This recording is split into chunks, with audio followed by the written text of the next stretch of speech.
And he becomes addicted to two things. One is computers and two is video games. You spoke to his mother quite a lot? Yeah, still do. She's she very much around. What did she think of him at that age when he's 11, 12? Did she think he was a genius? Yes.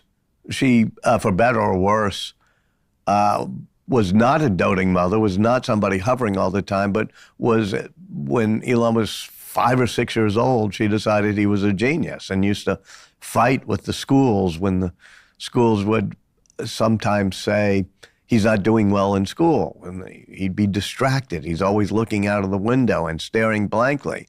And she would say, because he's a genius and you're not challenging him enough.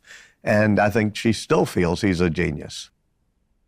No, there's certain types of curiosity and drive that we can will ourselves to being. I've written about Benjamin Franklin, for example.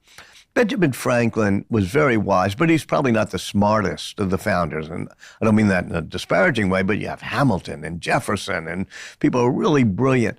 What you have in Franklin is somebody who's purely curious, always open to new ideas, and unbelievably observant. Well, we can all push ourselves to be that way more. But can we push ourselves to be Einstein? And no, we can't.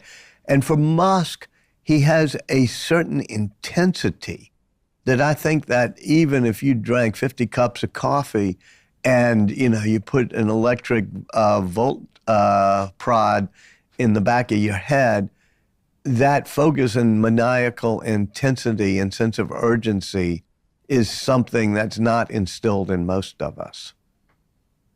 Do you think it's a trauma response of sorts? It's a trauma response. It's also, and the book is got a lot, you can't have a one sentence, here's why, but you start in childhood with the trauma. You also start with a guy who's on the autism spectrum, talks about having Asperger's, as he calls it. And that means he doesn't have good input-output signals for he doesn't have good emotional human receptors. But he does have this intense focus, almost in a geek-like way, on certain engineering or mathematical or coding issues.